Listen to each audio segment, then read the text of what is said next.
Amigos da Ideia do Jogo, esse título que temos da nossa lista de transmissão tem muito a ver com o atual momento do futebol brasileiro, né? Os nossos times que têm uma raiz histórica de atletas criativos, que usam a fantasia no seu jogo, os nossos atacantes que eu falo. E no atual campeonato brasileiro, 73% dos jogos de quem atacou mais perderam as partidas. E ontem no Barradão não foi exatamente a expressão desse momento atual do futebol brasileiro, por uma situação muito fácil de ver quem assistiu a partida. A defesa do Fluminense é muito fraca. O meio-campo do Fluminense marca pouco. Portanto, isso agrava o resultado do Vitória, porque o Vitória atacou, foi melhor. O primeiro tempo foi melhor o tempo todo, não é? Criou chances, porque era fácil entrar na área do Fluminense com um zagueiro do nível do Renato Chaves, não é? O lateral Lucas, que na minha opinião também tem claras limitações, certo? O lateral esquerdo Marlone, de 19 anos, egresso do Criciúma, ainda se adaptando ao Fluminense, e somente o Henrique, mais experiente, mas um zagueiro muito técnico e muito lento. E se salvou a performance do goleiro Júlio César, atravessando um grande momento. O meio de campo com o colombiano, o equatoriano e o Douglas, vindo de lesão. Ou seja, o Fluminense, não, apesar de ter se defendido, não foi compacto, certo? Que está muito em moda hoje, que herdamos do futebol europeu, a aproximação das linhas, né? Só que essa aproximação das linhas está fazendo os nossos times mostrarem sua incapacidade de atacar. Nessa rodada tivemos o exemplo do Atlético Mineiro, que aos 32 minutos do segundo tempo ficou com 2 jogadores a mais e não conseguiu ganhar do Palmeiras.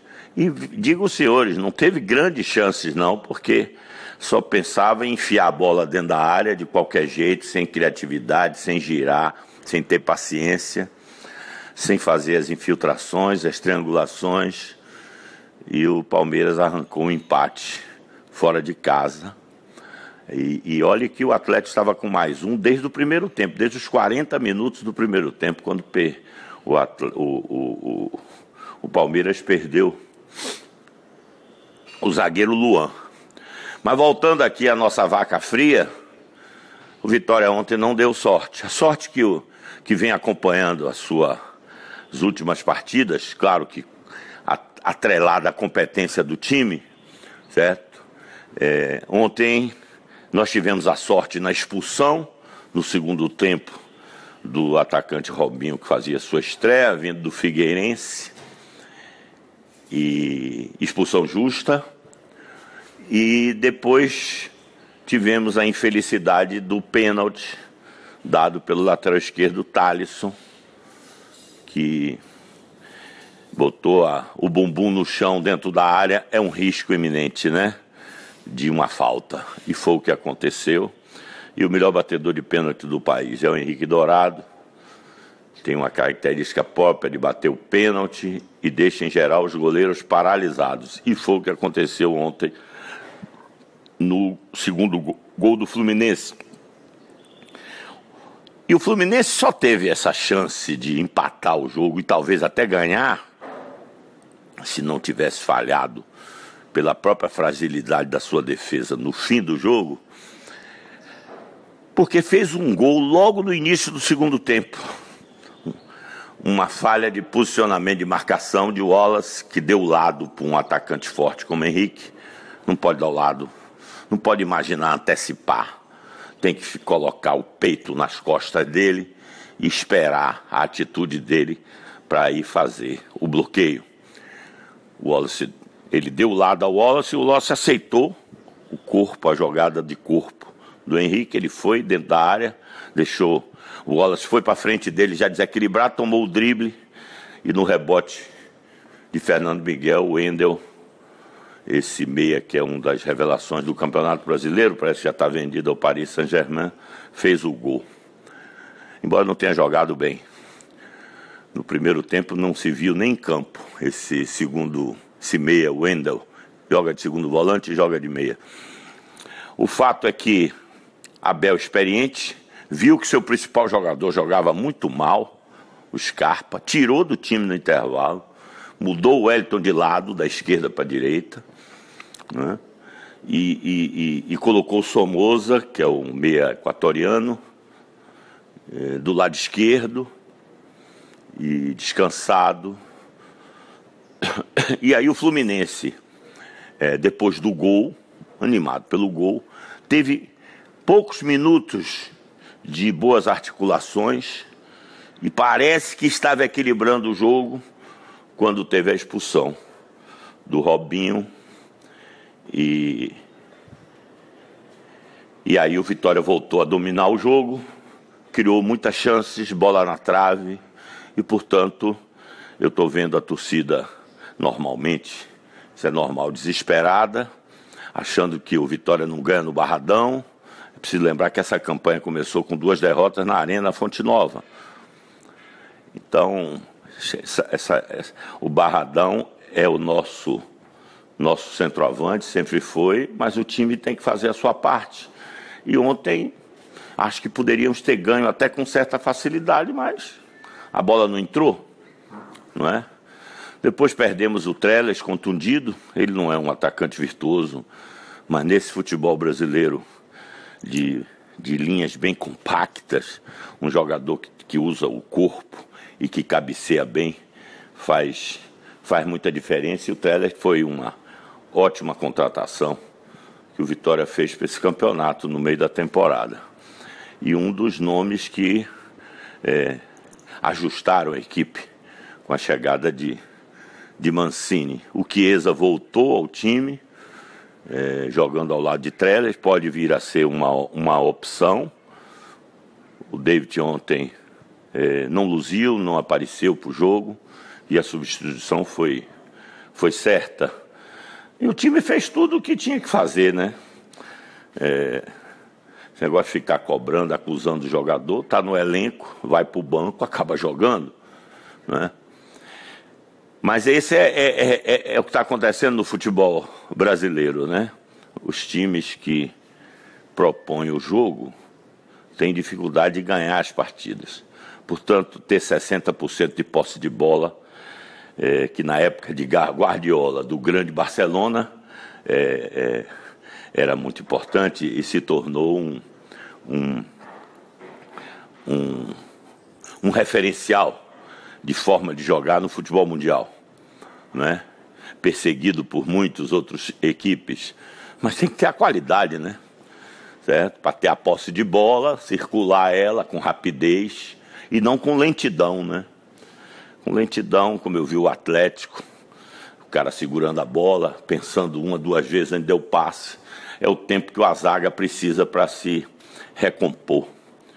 E eu me lembro muito de Cerezo, em 99, treinando nossa equipe, que foi sempre finalista do Brasileiro, e ele dizia para os jogadores que até a entrada da área, ele ajuda a equipe a se organizar.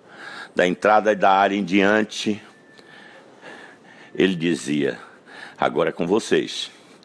Agora vocês é que tem que fazer a articulação, a infiltração, o cruzamento correto, a antecipação do zagueiro. Eu não posso ensinar vocês a fazerem isso. Até a entrada da área eu vou bem. Ajudo bem a vocês a organizar a equipe. Da entrada da área em diante é difícil. Não foi nem muito o caso do Vitória ontem. Vitória até que criou, certo? Mas tem acontecido nos jogos, inclusive a nosso favor, né? Como tivemos em alguns jogos que fizemos pontos fora de casa e soubemos nos defender e contra-atacar com eficiência.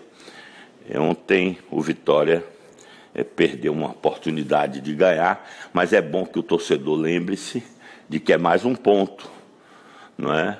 Estamos próximos de, com 1 ou 2 vitórias, sair do rebaixamento definitivamente. Então, se a gente tivesse perdido de Flamengo e Corinthians, o que seria um resultado absolutamente natural, não é? Dado o poderio dessas duas equipes, nós hoje poderíamos já estar com o rebaixamento sacramentado. E não é o caso. Eu digo até que dessas equipes que estão brigando para não cair, certo? O Vitória é a melhor delas. O Avaí também cresceu muito, né? Manteve o treinador, não entrou na onda de tirar treinador. E o Avaí vem principalmente fora de casa. Olha, meio parecidas as coisas com o Vitória. Fora de casa conseguiu ganhar do Grêmio, conseguiu ganhar do Botafogo, se eu não estou enganado, ganhou do Sport ontem, ganhou do Vitória. 4 partidas fora de casa faz um peso enorme. E hoje o Avaí está fora do rebaixamento. Mas dentro de casa tem enorme dificuldade de fazer, justamente porque precisa atacar. Aí abre suas linhas, a recomposição não é tão rápida, né? E isso é fatal, porque temos que reconhecer que o nível técnico do futebol brasileiro, embora tenhamos uma seleção de nível muito alto, mas os jogadores não jogam aqui. A maioria deles joga fora, não é? A maioria, 90% deles. E aqui ficam os jogadores que temos, e o nível não está bom. O nível tem feito com que nossos times, incrível isso para a cultura do futebol brasileiro, nossos times desaprenderam a atacar, desaprenderam a furar as defesas adversárias, desaprenderam a definir no drible o desequilíbrio do adversário, certo? E estamos cruzando mal. A cruzamento sempre se pega o zagueiro do primeiro pau de frente, não é? Aquele cruzamento que tem que passar entre o zagueiro e o goleiro na linha da pequena área, como ontem eu vi o Bruno Silva cruzar para o gol de Roger contra o Flamengo. E falando de Botafogo, e aproveitando esse comentário, o Botafogo é a grande expressão de desenvolvimento de modelo de jogo no Brasil, né? Um time comum, com jogadores comuns, né? Jogadores que já passaram em times grandes e não fizeram grande sucesso. O Botafogo é um time que se movimenta muito sem a bola, está sempre com marcação dobrada sobre os adversários e ataca com muita velocidade pelos flancos. E o Roger, um centroavante que não é rápido, dentro da área, experiente, finalizador, vem fazendo que o Botafogo esteja entre as 5 melhores equipes do Campeonato Brasileiro, 5, 6, né? E esteja agora nas quartas de final da Libertadores. Realmente, o filho de Jairzinho, Jair Ventura, é a grande revelação de treinador no atual e pobre futebol brasileiro. Um abraço para vocês.